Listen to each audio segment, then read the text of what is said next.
तो हेलो दोस्तों, आज की इस वीडियो में बताने वाला हूँ आपको board paper class 10th science.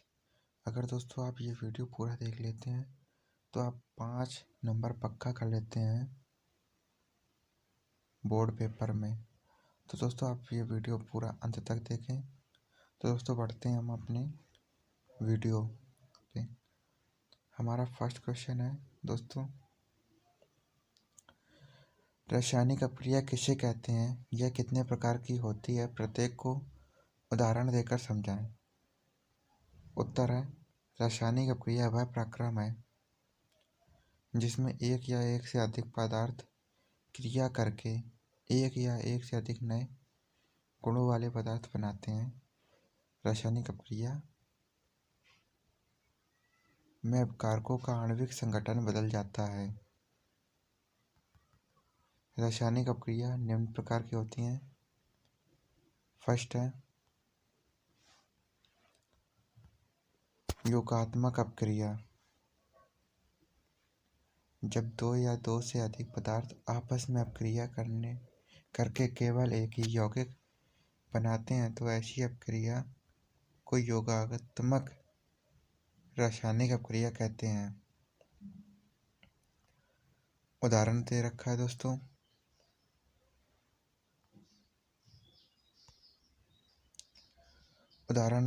दोस्तों, हाइड्रोजन तथा ऑक्सीजन की योगात्मक अपक्रिया से जल बनता है।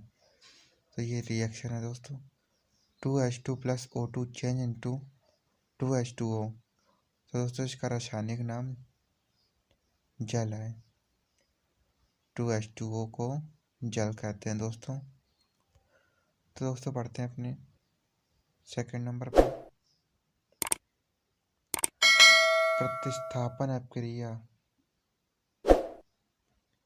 इस अपक्रिया में भाग लेने वाले किसी यौगिक के अणु के किसी परमाणु या समूह के स्थान पर कोई दूसरा परमाणु या समूह आ जाता है। उदाहरण है, मीथेन से हाइड्रोजन का विस्थापन क्लोरीन परमाणु द्वारा हो जाता है।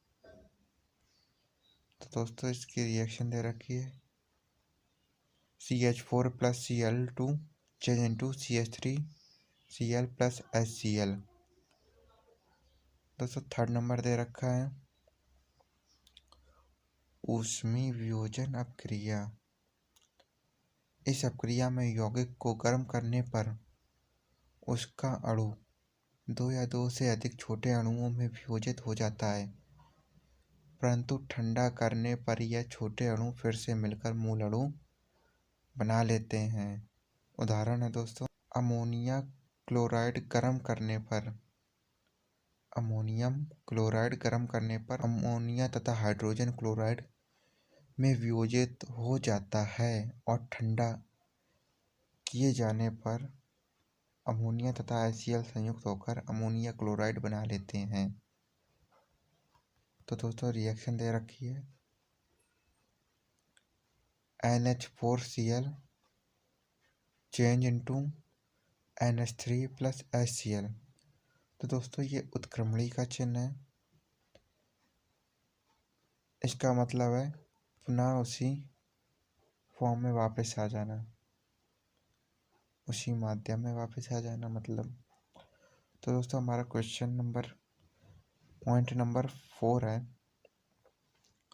ऊष्मीय अपघटन अपक्रिया। इस अपक्रिया में यौगिक को गर्म करने पर उसका अणु स्थायी रूप से दो या दो से अधिक छोटे अणुओं में अपघटित हो जाता है। उदाहरण है, पोटेशियम क्लोरेट को गर्म करने पर पोटेशियम क्लोराइड तथा ऑक्सीजन में अपघटित हो जाता है। तो दोस्तों इसकी रिएक्शन दे रखी है, 2KClO3 change into 2KCl + 3O2। तो दोस्तों हमारा पॉइंट नंबर 5 है उभय अपघटन अपक्रिया। इस अपक्रिया में यौगिक के आयनों या अवयवों के आपस में अदला बदली या विनिमय हो जाता है और नए यौगिक बनते हैं। उदाहरण दे रखा है दोस्तों, सिल्वर नाइट्रेट तथा सोडियम क्लोराइड की अपक्रिया। ये रासायनिक अपक्रिया दे रखी है। AgNO3 plus NaCl change into AgCl plus NaNO3। तो दोस्तों हमारा नेक्स्ट क्वेश्चन है। तो दोस्तों हमारा क्वेश्चन दे रखा है, रेडॉक्स अपक्रिया किसे कहते हैं। ये अपक्रिया ZnO plus C change into Zn plus CO में किस पदार्थ का उपचयन एवं इसका अपचयन हो रहा है। अथवा में दोस्तों क्वेश्चन हो सकता है, क्या उपचयन ऑक्सीकरण अथवा अपचयन अकेले हो सकते हैं, क्यों और क्यों नहीं, ऐसी अपक्रिया को क्या कहते हैं। थर्ड हमारा क्वेश्चन हो सकता है दोस्तों, रेडॉक्स अपक्रिया किसे कहते हैं, उदाहरण देकर स्पष्ट कीजिए। तो दोस्तों इसका उत्तर है, रेडॉक्स अपक्रिया वे अपक्रिया हैं जिनमें ऑक्सीकरण, उपचयन तथा अपचयन दोनों अपक्रियाएं साथ साथ होती हैं, रेडॉक्स अपक्रिया कहलाती हैं। किसी रासायनिक अपक्रिया में एक अभिकारक ऑक्सीकृत, उपचयित तथा दूसरा कारक अपचयित होता है, अतः उपचयन अथवा अपचयन क्रिया अकेले संभव नहीं है। उदाहरण है दोस्तों, तो दोस्तों उदाहरण दे रखा है, ऑक्सीजन का निष्कासन अपचयन ZnO plus H2 change into Zn plus H2O। Oxygen का निष्कासन हो रहा है, ये दोस्तों ऑक्सीजन के इधर निष्कासन हो रहा है, Zn प्लस ZnO को Zn से निष्कासन हो रहा है दोस्तों। H2 ऑक्सीजन का योग कर रहा है H2O में, ये देखो। तो दोस्तों स्पष्ट है कि प्रयुक्त अपक्रिया में ZnO प्लस Zn में अपचयन तथा H2 का H2O में ऑक्सीकरण हो रहा है, अर्थात ऑक्सीकरण तथा अपचयन अपक्रिया साथ साथ होती हैं। तो दोस्तों हमारा नेक्स्ट क्वेश्चन नंबर है।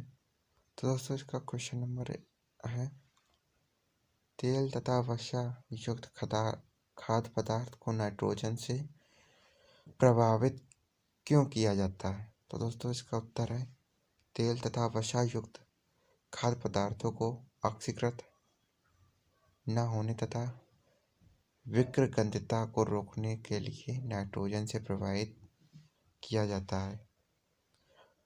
तो दोस्तों अगर आपको वीडियो पसंद आई हो तो लाइक एंड शेयर जरूर करें और चैनल को सब्सक्राइब जरूर कर लें। तो दोस्तों धन्यवाद दोस्तों, आज की वीडियो यहीं समाप्त।